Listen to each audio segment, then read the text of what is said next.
I'm Dan Weishar, president of the Alliance International. We're a small group of unpaid volunteers who rely on your participation to function. And I'd like to thank our board, which works very hard. We will introduce ourselves briefly before speaking and try to get to the meat of the business we're all here for as quickly as possible. I volunteered for this job when Olivier Perrault needed to exit. I was a member of AILA's permanent subcommittee for endangered species at the time when it became necessary for tax reasons to separate the alliance from AILA to enable fundraising and to cooperate more cleanly with AILA's charter as a nonprofit. So that alliance had to be separated, and here we are. Anyway, perhaps we get started. We would really like to thank our sponsors and donors. We'll quickly take a look at these and then continue. It is with their support, along with the support of many shops and individuals, that we've been able to accomplish what we have this year. I'm Lynn Hannings. I'm a bassist and a bowmaker and the vice president of the Alliance International. And I'd like to speak today about our advocacy work. This is John Bennett. John is an attorney and an independent environmental consultant. He has represented professional instrument and bowmakers for the last 15 years at CITES on issues permanent to the trade, such as rosewood, ivory, ebony, ipe, and Pernambuco. This work is his profession and his passion. He's also the president of IPCI USA. John attends all CITES meetings representing 4 organizations: the Alliance International, American Federation of Violin and Bowmakers, International Society of Violin and Bowmakers, and the International Pernambuco Conservation Initiative, IPCI. He works closely with a broad group of musical sector organizations, and he participates in CITES working groups relevant to our trade, such as the CITES Annotations Working Group. Every 3 years, the 184 governments that are parties to CITES make decisions affecting plant and animal species. These meetings are called Conferences of the Parties, or COPs. In the months and years leading up to the COP, CITES conducts meetings in which scientific and management issues are considered and positioned for decision at the COP. John drafts informational documents, communicates with stakeholders during and between meetings, and advocates for the interests of instrument makers and music. With constant turnover at the CITES level, regular outreach is essential. John is unable to be with us here today, but he has sent his report to me, and I'd like to read it to you now. He starts out with the question, what's ahead and what's at stake? This coming February, the CITES parties will meet at what is called the Standing Committee to assess studies and to consider some possible recommendations to the next COP, which will be held in November-December 2025. By June 2025, 150 days prior to the next conference of the parties, governments must submit any proposed agenda items, resolutions, decisions, or amendments. One of the most anticipated issues is Pernambuco. Brazilian officials have said that they would like Pernambuco to be moved from what is called Appendix 2 to Appendix 1, which is the highest level of regulatory control. An Appendix 1 listing would prohibit the sale of Pernambuco bows internationally unless the owner could prove that the Pernambuco had been acquired before Pernambuco was first listed on CITES in 2007. This is a high bar for many in a world without adequate documentation. Musicians would also be subject to very restrictive permitting requirements just to travel. John and others from IPCI just returned from Brazil, where they attended one of the most significant scientific meetings ever focused on Pernambuco. IPCI representatives met with government officials, scientists, and growers. They spoke out against illegal trade and called for a balanced solution that would strengthen regulation without Appendix 1, increase accountability or traceability of wood, and increase conservation and restoration of the species while preserving our musical traditions. It's important today to do at least two things: increase awareness of the need to document inventories and the contents of the bows we sell, implementing a Know Your Bow campaign. This step will help us prepare for increased regulation should it come, and that will show governments, Brazil especially, that we are serious about being accountable and curbing illegal trade. In addition, each of us must be ready to mobilize and deliver messages to everyone in our network, including decision makers, so that we can succeed in finding the best way forward. Other species will be under discussion as well: rosewood and potentially ebonies. Ipe, meanwhile, began being regulated under CITES just last month, with CITES permits now required for all but finished instruments or bows. We will do our best to keep you engaged and up to date, and we thank you in advance for your energy and efforts. For those of you that don't know me, my name's Charles Ruffino. I live and work as a violin maker in New York. I've been General Secretary of the Entente since 2009, and I've been involved with the Alliance since it was created by the Entente in 2017 with the assistance of Monsieur Perrault, who I see is present in the room. Hi, Olivier.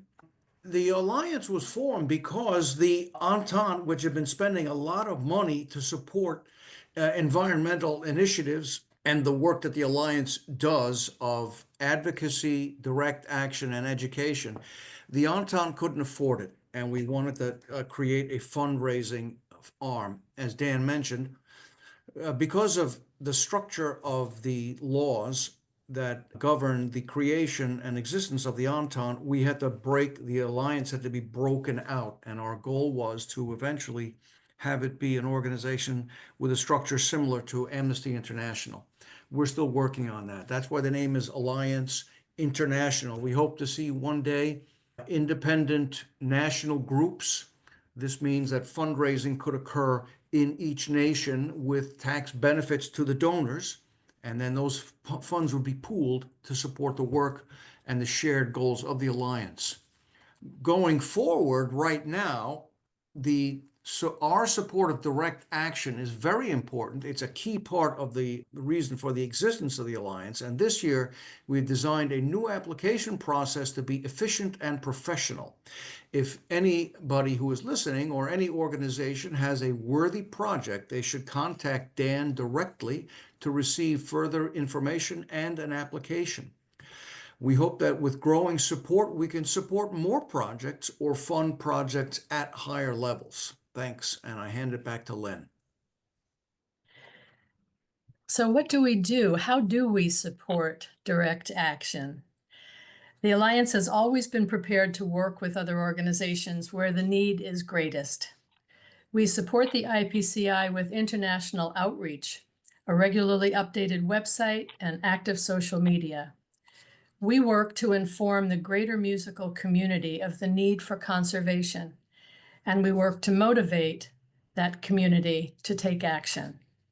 In 2024, we were able to assist on the creation of the IPCI 25 Years book, on documents needed for a CITES traceability study, and the PowerPoint and documents that were needed for the recent symposium in Brazil. All of that took an estimated 200 hours.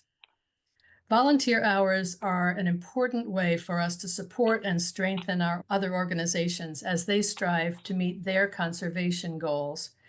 We estimate the value of volunteer work at a modest $25 per hour.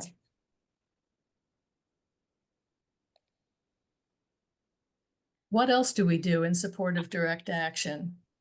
We were looking for important ways to support IPCI projects in Brazil, something that would be a financial benefit to all of the IPCI groups. Nothing seemed more important than good communications. So the Alliance has, since we became a nonprofit, paid for all translation expenses. The $6,555 that you see on the screen is solely for 2024. Ayrton Farias has been working with the IPCI members from the very beginning of their work in Brazil, and now his adult children have joined the business. Ayrton is seen on the left, Gustavo, recently translating for Dr. Waite Thomas in Ilius, and Lorena on the right. Their work is of the highest quality and is a true asset to the IPCI. Good morning, good afternoon, and good evening. My name is Brianna Goldberg. I'm a board member of the Alliance, and I have a bow shop in Los Angeles, California. Educating the greater musical community is important work. Makers, shops, and organizations have had to begin to document information on species used in making instruments and bows. Recently, I made a series of presentations at the VSA convention that demonstrated how to fill out forms that are needed for LACI Act compliance. What we are learning is that at this time in history, it's all about documentation, documentation, documentation. The Alliance is trying to make that as easy as possible for makers and shops around the world. It is important that bow makers around the world do inventories of their wood. The Alliance has created this form with clear instructions to assist makers. In addition to documents, the Alliance has created PowerPoint presentations on Pernambuco and on ebony to reach teachers, students, and organizations. This year alone, presentations have been given to dozens of groups, reaching over 2,500 teachers and students. And I'll pass it back to Charles. It's me again. The beginning this year, the Alliance is focused on partnering with other organizations such as U.S. CITES management authorities, U.S. Fish and Wildlife, on webinars for musicians and orchestras that are traveling with protected species.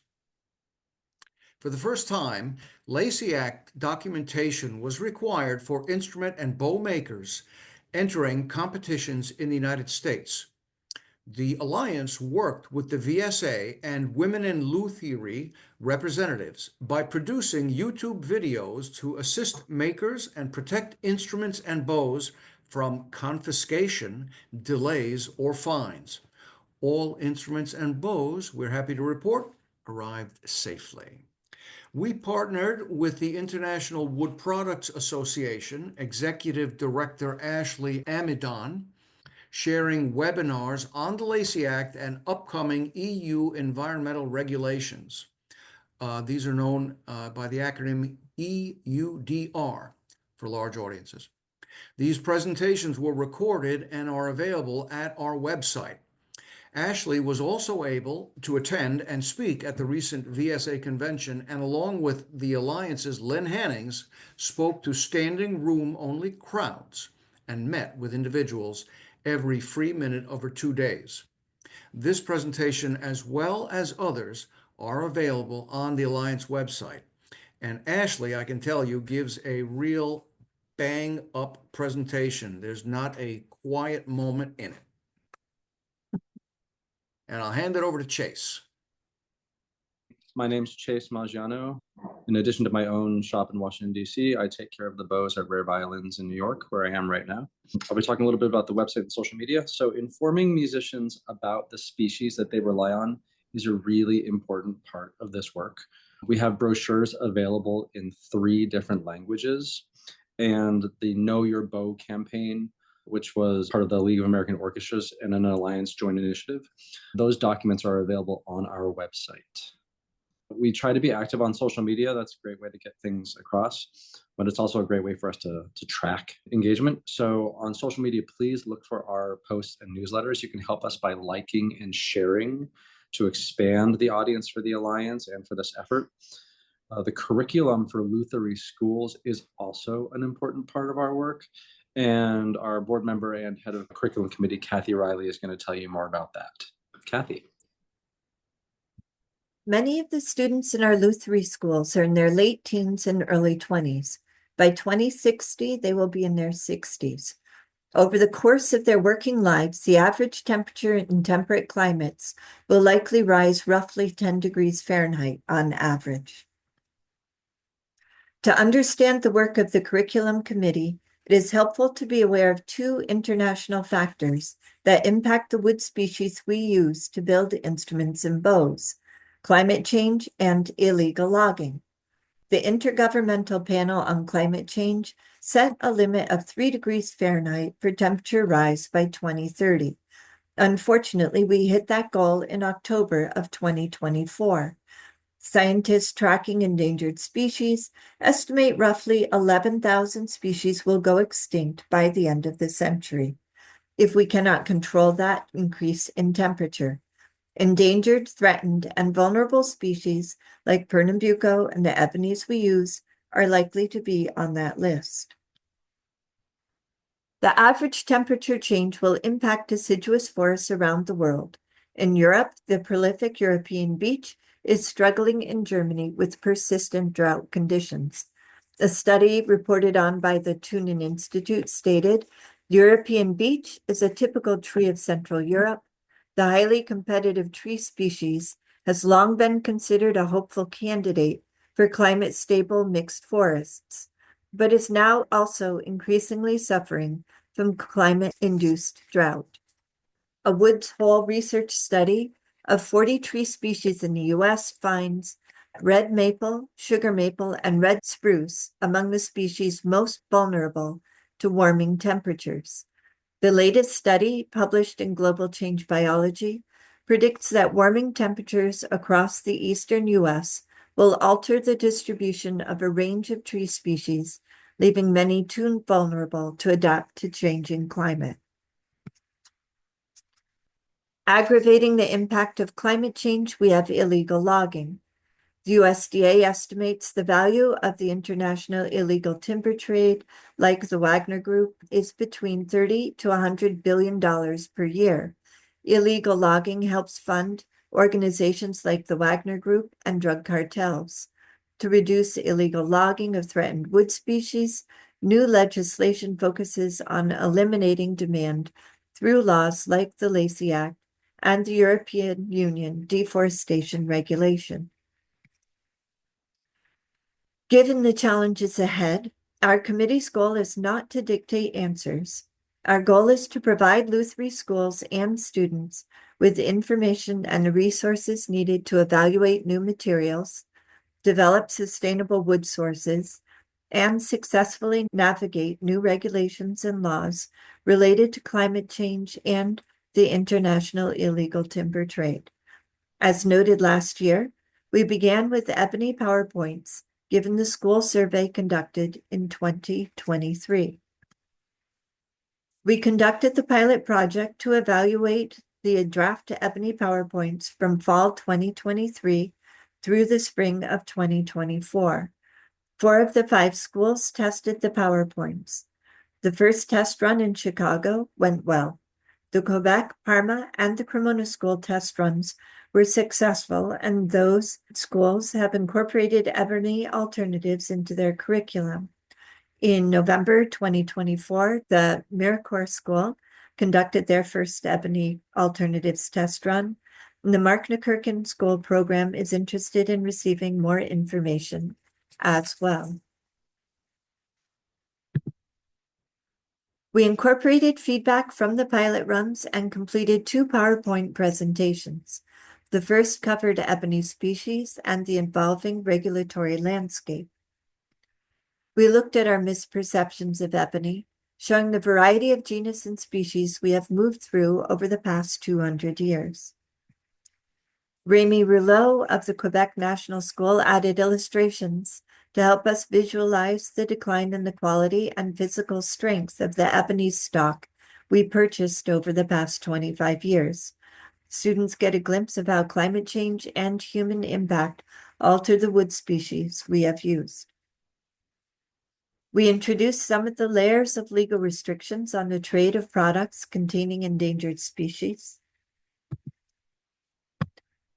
The second PowerPoint presentation goes more in depth on the physical characteristics we require for a fingerboard, technical specifications of ebony alternatives, and alternative toolings. Slides cover the physical characteristics and their application in the fingerboard. Compressed versus composite materials, comparisons of some of the ebony alternatives, and the possibility of new tools to work with harder materials. It was apparent that limited budgets would limit the ability of schools to incorporate new materials into the curriculum. The Alliance International thanks the donors who have made it possible to provide these materials to the schools for their curriculums. We are also able to provide a mini workshop by Boris Hogg in the European schools with more technical information and hands-on experience using the materials. The PowerPoints have been translated into Italian, French, and German is underway. We are considering also translating into Chinese and Spanish for the exchange students in the Cremona International School program. Traditions, we found, give us insight into the past and roots to grow from. We can use that history wisely. The Cremona International Violin Making School incorporated a short course on ebony alternatives into their curriculum because the masters recognize the vulnerable state of the ebony species in many of the world's forests. Boris Hogg will run the first training session at the school in January of 2025. We continue to reach out to the schools about materials and fine-tune the ebony PowerPoint presentations. For 2025, the goal is to move ahead and create materials that prepare students for evolving regulations and laws for import and export. We're exploring the options of podcasts in addition to PowerPoint presentations and/or fact sheets with supporting information. Hi again. I recently held a concert and lecture in Washington, D.C. to introduce the importance of the bow with demonstrations so the audience could hear the differences between different bow materials as well as different makers. This led naturally to a conversation about the importance of Pernambuco conservation itself. This lecture was great for musicians, for luthiers, and for wood and industry experts, all of whom were in the audience. If you'd like to hold a similar performance and lecture, it's a really nice and easy way to get people into your shops or to educate your clients and networks about Pernambuco conservation. So I'll be putting up a template and script of this event that you can kind of plug and play with your own musician and music for you to use, and that'll be on the Alliance website. This is the first year that the Alliance has given a conservation award. We especially wanted to recognize Nicolas Despio of Despio Chevalets and Despio Planet Bridges for his support of conservation of the Alliance. He received a plaque in Cremona and was very pleased. We're in constant contact with him. I will see him soon again at the NAMM show. He is really one of the founding blocks of the Alliance in a great way. I also wish to thank Nicholas for introducing us to the talented French chamber music group Quatuor Chalik, a group that Despio Planet also sponsors. They have become our musical ambassadors. The members of the quartet, all of one family, are passionate about conservation, including mention in all their performances and in their printed materials, CD books, and invitations to their concerts. They have also pledged to contribute a portion of CD sales to the Alliance. Our goals for 2025. Expanding education and musician involvement is extremely important. Assist voluntary wood inventories, again, very important. And to develop identification methods for new bows. And you can see one of those methods that's in use right now, describing the board number and the year that the bow was made. So there's a lot of work that needs to be done in 2025 as we lead up to the CITES meeting. I would thank very heartily and passionately those who participated in our fundraising sticker campaign and Concerts for Conservation. These are geared to include musicians in the funding of conservation. Of the total $7,000 or so, around $5,900 was raised from the sticker campaign, where shops charge musicians a small conservation fee for each repair or rehair, usually $1 or €1. This amount is significant, $58.50, because it represents 5,850 individuals who are learning about the need for conservation and are participating in the funding cost of conservation. I hope you will consider participating. Nothing is more important in this lead up to the 2025 CITES vote than mobilizing musicians. All the information you need is available on the website. Financial report. We've had a challenge with our finances as we go from great support within the musical community during those every 3-year CITES years, and then that drops off as if all our work stops during those other years. Our work continues, and our work is vital during all of those years. So I have divided up the individual, the business, the dues paid, and a very special restricted donation that we received this year. So our individual donations, that includes stickers and concerts, right around $9,000, $10,000, right in that area. Our businesses, Despio, Pierre Guillaume, Rodney Moore, Gibbons and Dipper, came to just about 15,000. Dues from ILA, AFVBM, the Australian Violin Makers Association, and VSA, just over 16,000. And I would just like to say that I am pleased to announce that we recently received an anonymous donation of $75,000. These funds are restricted to certain areas of our mission and will allow us to more generously support the IPCI USA's Pernambuco projects in Brazil and fully fund our expenses for crucial representation in this coming CITES year. Under expenses, you can see that we're trying to keep our operating costs as low as we possibly can. We have still some money to spend from our budgeted $8,000 for education. Representation is listed. We're under budget for what we budgeted this year, and that includes all travel expenses. And our support of direct action for our international translations has doubled. You can see in our lead up to CITES that our need for translations increases as well. So that's where we stand this year. I'm so pleased to announce that we will be transferring $25,000 to the IPCI USA to support a new project in Brazil. The goal of the project will be to establish Brazil's first ever Pau Brasilia Echinata seed bank, or germplasm bank, that will ensure the future of the species. A science and conservation partnership IPCI has developed with top Pernambuco experts at the Federal University of Southern Bahia. The Alliance is pleased to be able to make this substantial grant at this time. The future of Pernambuco is unfolding. What we notice from all of the inputs we receive is there needs to be a huge international effort on the part of the entire music industry to save Pernambuco. We don't have much time. Please join us and take action now. What can you do? Use only legal and sustainable supply chains for wood and document everything that you can, whether it's for now or future use.